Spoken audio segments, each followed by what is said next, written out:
là, il faut venir en discuter. Soro doit rentrer. Pako est là. Diam est là. Écoutez, tout le monde. In August 2025, tens of thousands of Ivorians, young and old, poured into the street. They weren't celebrating, they were furious. Their president, 83-year-old Alassane Ouattara, had just looked into the camera and said, "I am a candidate again." Je suis candidat parce que Yes, I am a candidate because the constitution of our country allows me to seek another term. He's running for the fourth term. This is the same man who had promised to step aside twice, who spoke of passing the banner to a new generation. I wish to announce solemnly that I've decided not to be candidate at the presidential election and to transfer power to a young generation. Yet, here he was asking Ivorians to trust him again. And see, it's not like Ouattara's time in power has been all peaceful and prosperous. Well, depending on who you ask, is either the man who saved Ivory Coast from collapse or a cunning politician who knows exactly how to bend the system. In fact, under his watch, there has been coups, mass protests, so big that even the older generations are in the street, and bloody fight for power. He's been protected by France and powerful political allies. And now, he seems determined to remain in power until death. But to understand how Ouattara managed to hold on this long, you have to understand the long, complicated, and often violent road that brought him here. And that road started long before Ouattara himself, with Ivory Coast independence and its first president. Before we get started, don't forget to subscribe, like, and share this video with a friend. Thank you. Now, let's get back to the video.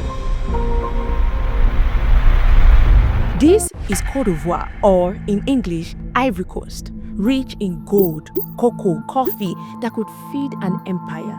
Once called the jewel of French West Africa, it had a reputation for stability, but that stability came with strings attached. On paper, Ivory Coast became independent in 1960. The truth is, France never really left. Think of it less like a divorce and more like moving out of your parents' house, but they still kept the key to the front door. France has been in charge since the late 1800s, running the show from politics to plantation and trade.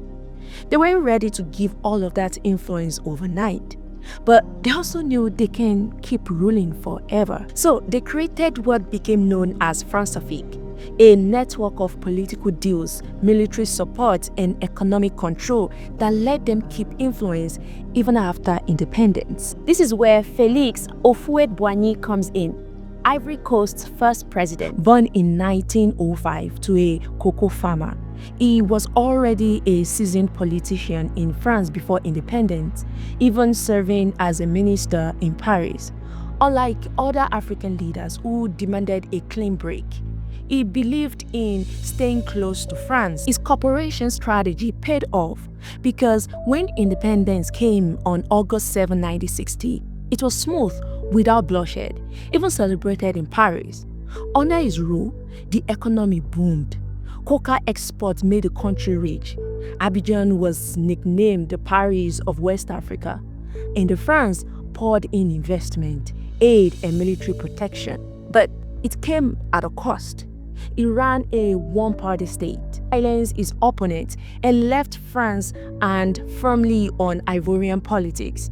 His model of strongman rule would shape everything that came after, including the rise of Alassane Ouattara.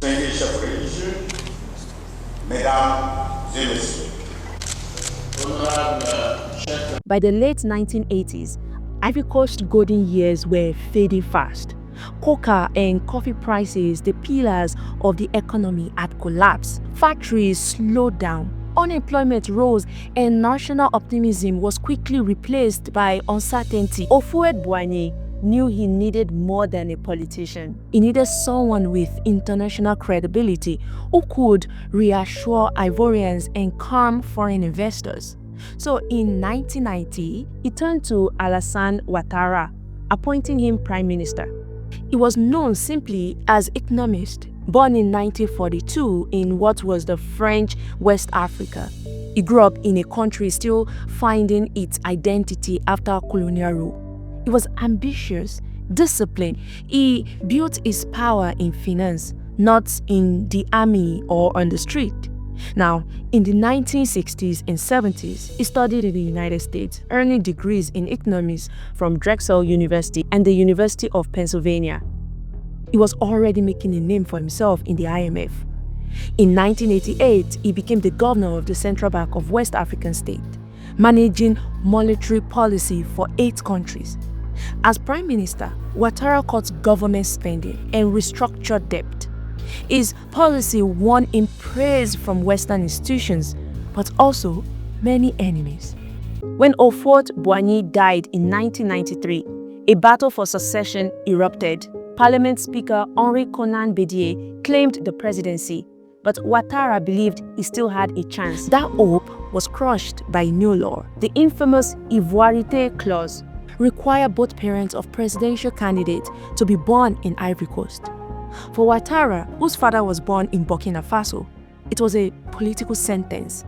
Forced out, he returned to Washington and the IMF, entering nearly a decade of political exile. But it did not disappear. He quietly built alliances, strengthened ties with northern Ivorians who felt excluded by the northern-dominated system, and shaped himself into the face of economic competence and reform, waiting for his moment to return.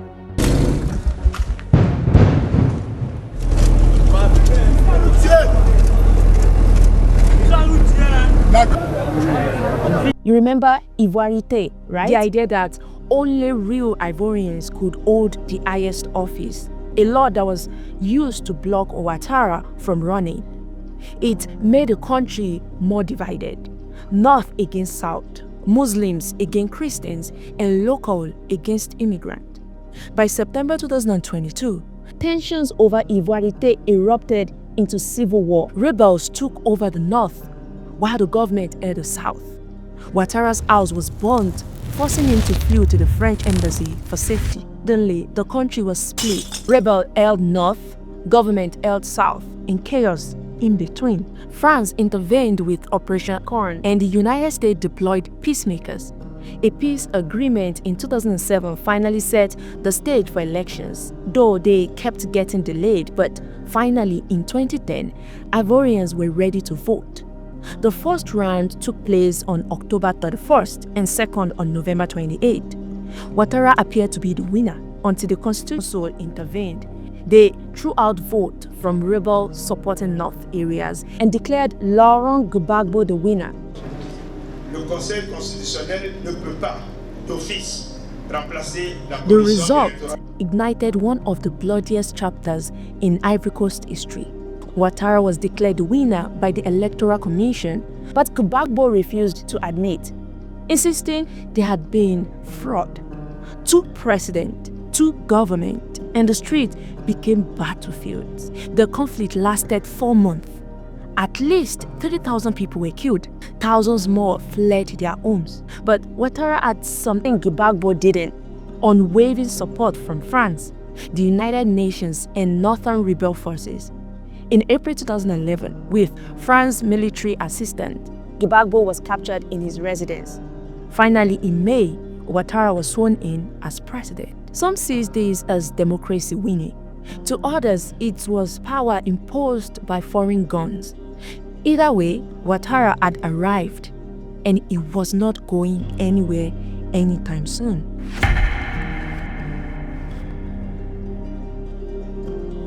When Ouattara was finally sworn in, his immediate priority was stabilizing the economy.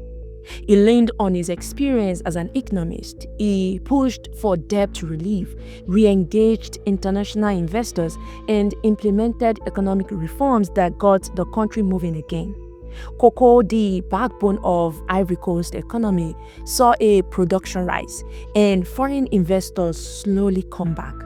But recovery wasn't smooth. Ouattara's government style was centralized, strong, and sometimes ruthless. Critics accused him of favoring the North and his allies while sidelining rivals. Corruption didn't disappear, they just shifted to a new phase.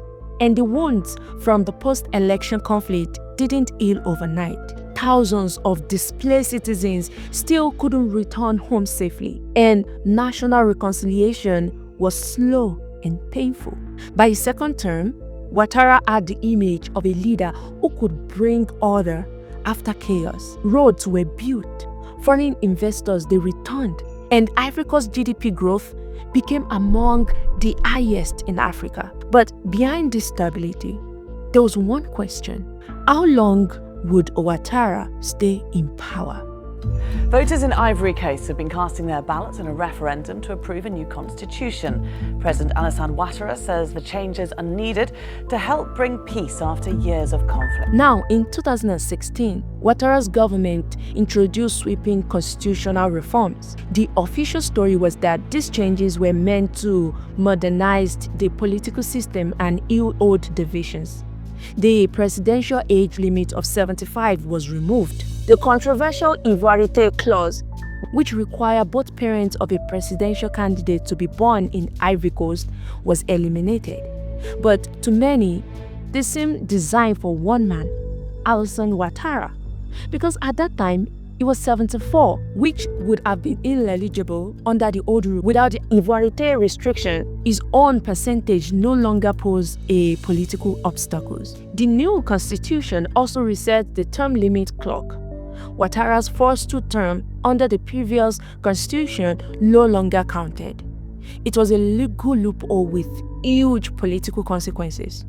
By 2019, rumor began to spread that he might seek a third term, and the opposition warned that doing so could seriously undermine Ivory Coast democracy.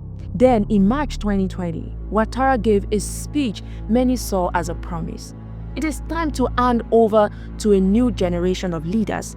His party began preparing for a smooth transition, rallying around his chosen successor, Prime Minister Ouattara Gone. But just 4 months later, Coulibaly died unexpectedly from heart problems. Within weeks, Ouattara announced he would run again, citing exceptional circumstances that requires his leadership to navigate Ivory Coast security and economic challenges. By this point, Ouattara had already served 2 terms.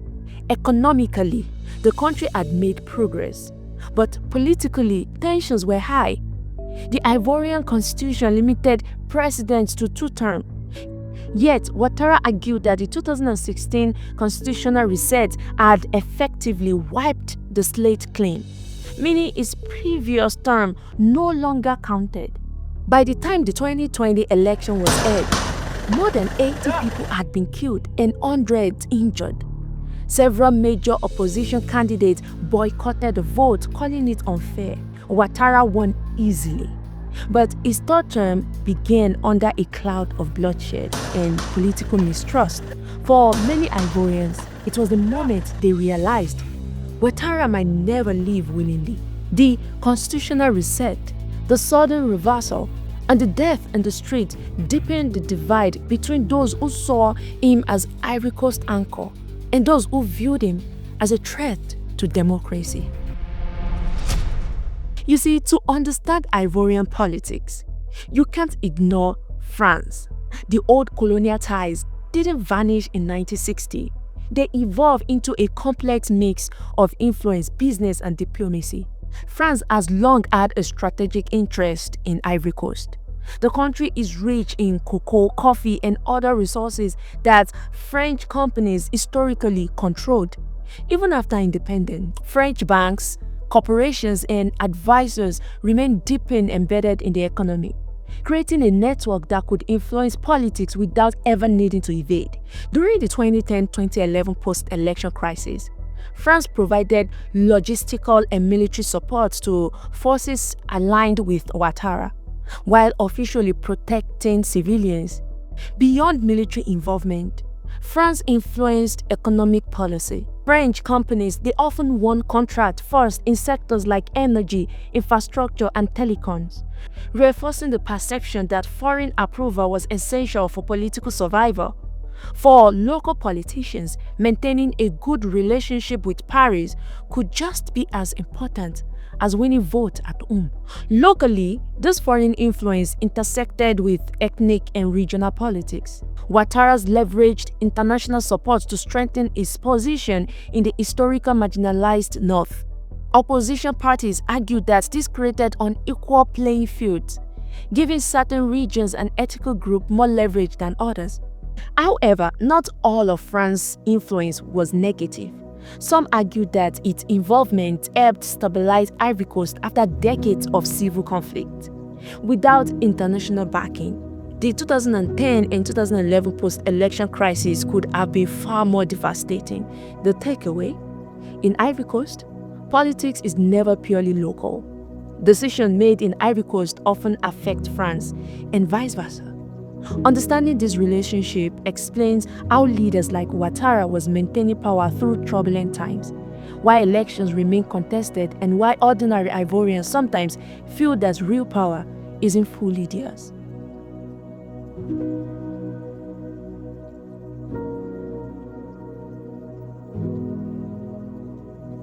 By early 2025, Alassane Ouattara was 83 years old. Many Ivorians believed he would finally step aside. After all, the constitution now limited president to 2 terms, at least on paper. Ouattara had already stretched that rule to serve a 3rd term. Surely, a 4th term would be a bridge too far. But in January, he gave the first hint.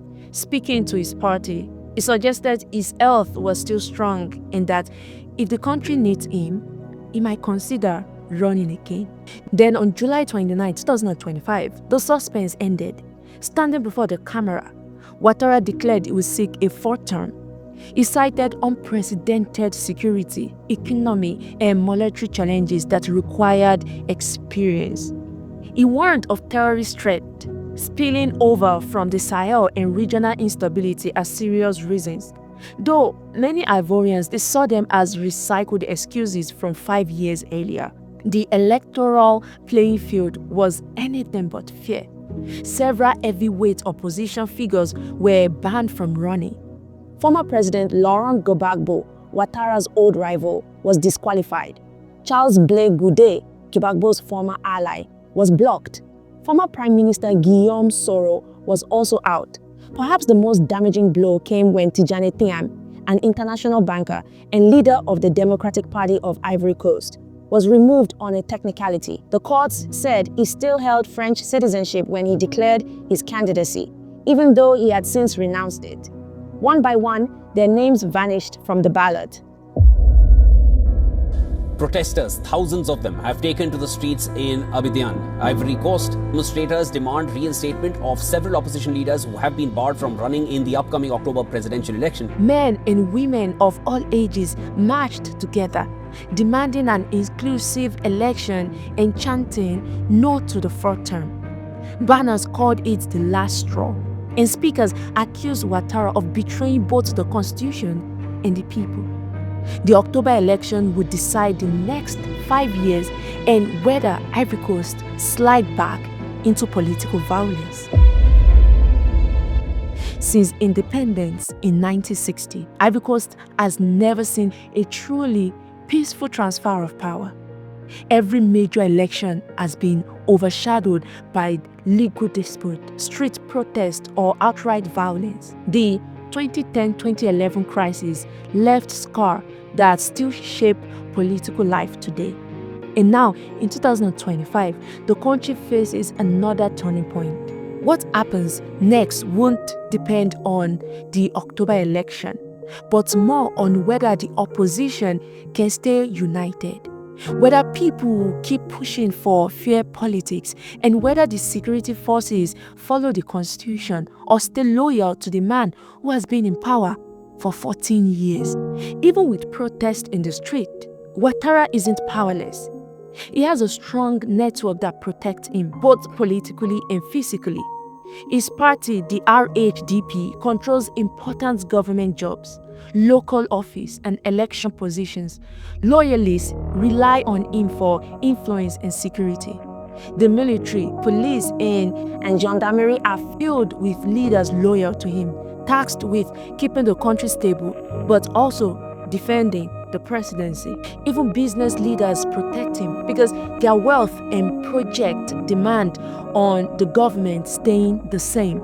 If history repeats itself, the country could slide back into unrest. But if the country manages to break the cycle, Ivory Coast could take a step, however small, towards a system where power truly has limit. In the end, this is not just about one man. It's about whether Ivory Coast can build a political system where the rules apply to anyone, leaders can step down without fear of violence, and where democracy means more than a single voting day.